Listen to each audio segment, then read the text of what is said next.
The courtroom fell into a stunned silence as every eye fixed on the dark-skinned teenage boy standing before the judge. Judge Malcolm Halston, infamous for his cutting remarks and condescending manner, had mocked the boy for daring to stand in court without legal counsel.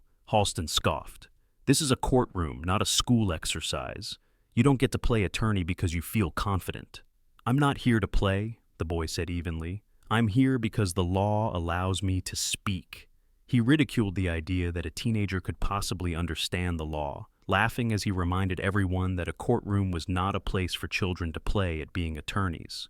Then the boy spoke. His voice was steady and controlled, and from the first sentence the atmosphere shifted. He began dismantling the opposing arguments with precision, citing legal precedent, exposing inconsistencies, and correcting errors without raising his tone. Murmurs spread through the gallery, followed by audible gasps as it became clear this was no ordinary defendant. The judge's smug expression slowly vanished, replaced by confusion and unease. The opposing attorney abruptly objected, questioning the boy's identity and credibility. She slipped her hand into the satchel at her side and withdrew a single flawless document, holding it out to the bailiff without a word. It was carried to the bench and placed before the judge. As his eyes moved across the page, his fingers began to shake. His lips parted as if to speak, then pressed together again. No sound followed. The courtroom remained suspended in silence, every person inside waiting, barely daring to breathe. Let me tell you what happened in the beginning. Please subscribe now and share this story. That will motivate me to share more great stories. Elijah Parker lived with his grandmother, June, in a quiet, worn-down part of Harbor Glen. June, a retired public librarian who had spent her life surrounded by books and people who needed them. June was a small woman with silver hair always pulled back neatly, her posture straight from decades of standing behind a reference desk. Her voice was soft but firm, the kind that never needed to rise to be obeyed. Years earlier, she had lost her daughter, Eli's mother, to illness, an event that quietly reshaped her into someone more guarded, more deliberate. She raised Eli not with indulgence, but with structure. Curiosity was encouraged. Arrogance was not. The moment that changed everything came on an ordinary afternoon. Eli was helping his grandmother carry groceries home from the corner market, the wind biting through paper bags as they walked. Inside the store, a woman stood near the counter, her voice shaking as she spoke to the cashier. "I don't understand," she said. "I've paid every month, every single one. He says I violated the lease, but I didn't." Her name was Marisol Reyes, a single mother with 2 young children and nowhere else to go. Outside the store, Eli listened quietly from the next aisle, his hands tightening around the grocery bag handles. Eli approached her quietly. "Do you still have your lease?" he asked. Marisol nodded, confused. "And your payment records?" She hesitated, then said, "I keep everything." Eli met her eyes. Eli didn't promise miracles. He didn't claim certainty. He simply said, "You might want someone to look at them." That night, Marisol sat at the Parker kitchen table, documents spread out beneath the warm yellow light. Eli read carefully. When Eli reviewed Marisol's lease and payment records, the truth was obvious. She had paid every month. The eviction notice cited a vague clause about unauthorized occupants, but listed no dates, no proof, no witnesses. It wasn't a mistake. It was leverage. "Then you might have a case," Eli said. When Marisol laughed weakly and said, "I can't afford a lawyer," Eli looked at his grandmother. June met his gaze, understanding immediately what he was asking, without a word being spoken. She hesitated for only a moment. "Be careful," she said, "and be humble." The landlord's name was Gideon Crane, a man known in Harbor Glen for his calm smile and absolute control. He dressed well, spoke politely, and rarely raised his voice, because he never had to. Tenants usually left before things reached court. Eli wrote a formal letter demanding evidence and citing tenant protection laws. Crane ignored it. So, Eli helped Marisol file in court. Word traveled fast in a small neighborhood. Some people were impressed, others scoffed. A few warned Marisol she was making things worse. Eli said nothing. He prepared. By the time the court date arrived, the case had drawn attention, not because of its merits, but because of him. A teenager, alone, no attorney. Harbor Glen loved an oddity. 2 days later, Marisol received a second notice, shorter, harsher, and threatening immediate legal action. Her voice shook when she showed it to Eli. I think I made him angry. No, Eli replied. You made him nervous. They filed in housing court the next morning. The reaction was immediate. Neighbors warned Marisol to drop the case. Crane doesn't lose, they said. He waits until you quit. Soon after, a legal motion arrived from Crane's attorney, Richard Cole, dismissing the case as baseless and demanding it be thrown out. The tone was aggressive, confident, designed to scare. Marisol panicked. Eli didn't. They're not trying to prove anything, he said quietly. They're trying to intimidate us.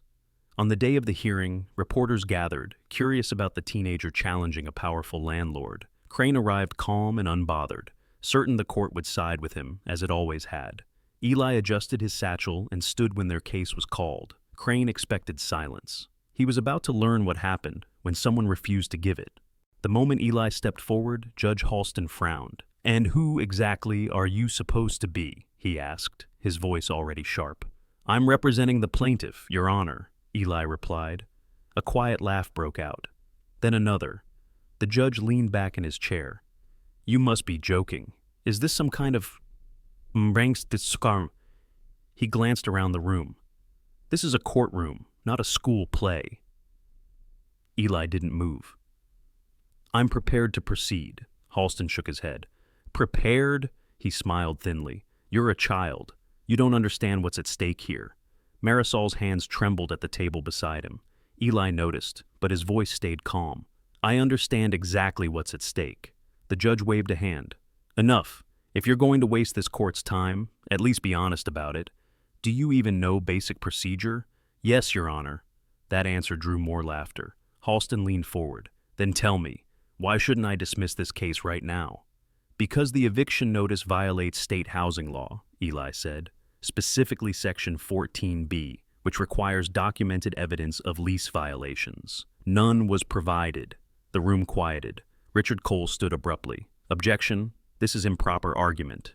Eli turned slightly. It's a statement of fact. Halston narrowed his eyes. Continue. Eli spoke again, more confident now. The lease clause cited is vague and unenforceable without proof. My client has paid rent on time for 26 consecutive months. A whisper rippled through the gallery. Cole tried to interrupt again. Your Honor. Sit down, Halston snapped, surprising even himself. Eli pressed on. The defense has offered no dates, no witnesses, and no written complaints. Only an assumption that my client would not challenge the eviction. Silence. The judge's smile faded. You've rehearsed this, he said. I've prepared, Eli replied. There's a difference. Halston leaned back, studying him. And how old did you say you were? 17. The judge exhaled slowly. Proceed carefully, Mr. Parker. Very carefully. Eli nodded. I intend to. The laughter was gone. In its place was something far more dangerous to the defense, attention. The silence that followed did not last long. Judge Halston had barely lowered his pen when Richard Cole stood again. Too fast, too tense. The confidence he'd worn earlier had sharpened into something brittle. Up close, the veins along his neck were visible now, his jaw clenched hard beneath the trimmed stubble. Your Honor, Cole said, forcing calm into his voice. Before this proceeds any further, the defense has a serious concern. Halston looked up. State it. Cole turned slightly toward Eli, his eyes narrowing. I have reason to believe this individual is misrepresenting himself to the court. His knowledge, his preparation, this isn't consistent with who he claims to be. A ripple of murmurs moved through the gallery. Eli didn't react. He remained standing, hands still, gaze steady. You're accusing him of what exactly? Halston asked. Fraud, Cole replied. At the very least, deception. Marisol inhaled sharply beside Eli. Her hands tightened together. What does that mean? She whispered. Eli leaned toward her just enough to be heard. It means they're out of arguments. Halston's eyes returned to Eli. Is there any truth to this claim? Eli nodded once. I can clarify. Cole cut in. Your Honor, before he continues, sit down, Halston snapped, louder this time. The room froze. Cole obeyed, his expression dark. Eli spoke calmly. Your Honor, I've represented myself honestly. If the court doubts my standing, I can provide documentation. Halston hesitated. Then, provide it. Eli reached into his satchel. The movement was slow, deliberate. He removed a single document, clean, crisp, untouched by panic, and handed it to the bailiff. The bailiff, a broad man with graying hair and the wary eyes of someone who'd seen too many lies, glanced at it before passing it forward. Judge Halston took the paper. As he read, his expression shifted, first confusion, then disbelief. His fingers tightened around the page, his lips parted as if to speak, then closed again. The courtroom waited. No one laughed this time. Halston finally looked up, his voice lower. "Mr. Parker, remain where you are." Eli didn't move. Whatever was written on that page had changed the rules of the room, and everyone could feel it. The judge's words landed like a gavel strike. "This court will take a brief recess." Murmurs erupted instantly. Chairs scraped, heads leaned together. Judge Halston rose and disappeared through the side door without another glance, the document still clenched in his hand. The room exhaled all at once. Eli remained standing for a beat, then sat. He did not smile. He knew better than to celebrate too early. Marisol turned to him, her face pale. "What did you give him?" she whispered. "Proof," Eli replied. "Nothing more." Across the aisle, Richard Cole had gone rigid.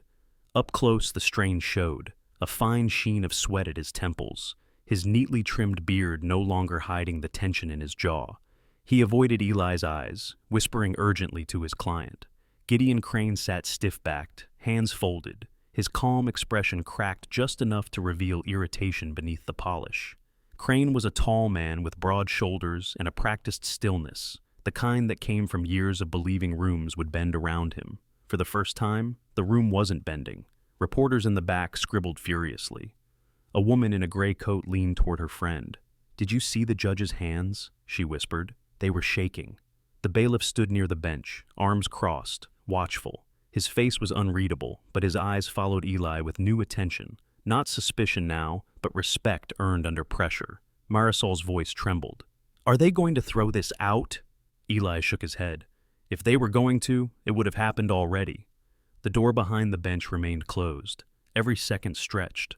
Cole paced once, then stopped himself, forcing composure back onto his face. Crane leaned toward him, voice low and sharp. "Fix this," he said. Cole nodded without looking convinced. When the door finally opened, Judge Halston stepped back into the courtroom. His expression had changed. The amusement was gone. So was the irritation. What remained was something colder and far more dangerous to the defense. "Court is back in session," he said. The room fell silent again. Eli stood as instructed, heart steady, eyes forward. He didn't know what the judge would say next, but he knew one thing for certain. Whatever was written on that page had shifted the balance, and the case would never be the same. The judge had barely finished speaking when the weight of the room shifted again. Judge Halston's voice was firm now, stripped of sarcasm. "Mr. Parker, the court acknowledges the document you've submitted. You may continue." No apology followed, but none was needed. The message was clear. The court was no longer laughing. Eli nodded once and returned to the substance of the case. He spoke briefly, deliberately, tightening his arguments rather than expanding them.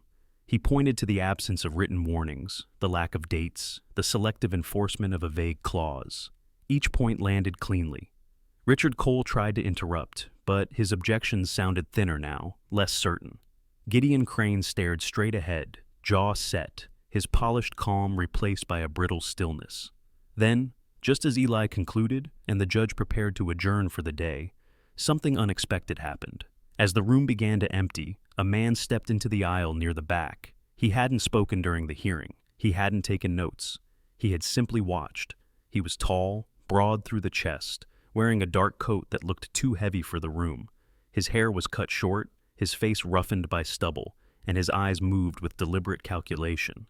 This was Silas Vane, though no one in the courtroom knew his name yet, a private investigator known for doing the kind of work that never appeared in filings. Silas smiled without warmth and waited until Eli gathered his papers. In the hallway, as voices echoed and footsteps passed, Silas stepped closer. "You're impressive," he said quietly, "but you're out of your depth." His tone was calm, almost friendly, the way men spoke when they wanted fear to feel reasonable. "Some fights don't end well for people who push too hard." Eli met his gaze. "If that's a threat," he said evenly, "you'll need to be clearer." Silas's smile thinned. "Just advice." He stepped back, blending into the flow of people as quickly as he had appeared. Marisol reached Eli moments later, shaken. "Who was that?" Eli tightened the strap of his satchel. "Someone who doesn't want us to finish this." He looked back toward the courtroom doors, now closed. That was when he understood. The case was no longer just about an eviction. It had become a test of endurance, and someone on the other side was prepared to play dirty. The final hearing began without ceremony. The courtroom was fuller than before, the air heavier. Judge Halston entered with a rigid posture, his face set in a way that signaled resolution rather than debate. Eli stood beside Marisol, his notes untouched. He already knew what mattered now was not how much he said, but how clearly the truth stood on its own. Richard Cole rose first, his confidence forced, his movements sharp. He repeated the same arguments, stripped of their earlier authority. The words sounded rehearsed, hollow. Gideon Crane sat beside him, back straight, jaw clenched, his carefully cultivated calm now fractured by tension. He avoided looking at the bench. When Eli spoke, he did not raise his voice. He summarized. He reminded the court of what had not been proven, what had been ignored, and what the law required. No theatrics, no defiance. Just facts placed where they could no longer be pushed aside. Judge Halston listened without interruption. When Eli finished, the room fell silent. Even Silas Vane, standing near the back, expression unreadable beneath his heavy coat and rough stubble, remained still. His earlier confidence had dulled. Whatever leverage he had expected no longer existed. The judge cleared his throat. "This court finds in favor of the plaintiff." The words landed cleanly, without flourish. "The eviction is invalid. Any further attempts will be subject to review." Marisol covered her mouth, tears spilling freely. Eli exhaled slowly, shoulders easing for the first time. Halston added one final sentence, his eyes fixed on Crane. "This court does not look kindly on intimidation." Crane said nothing. Cole looked away. As the courtroom emptied, Silas turned once more toward Eli, then nodded, tight, reluctant, and disappeared into the crowd. Eli didn't watch him leave. He was already walking forward, knowing this was not the end. Only the moment everything changed.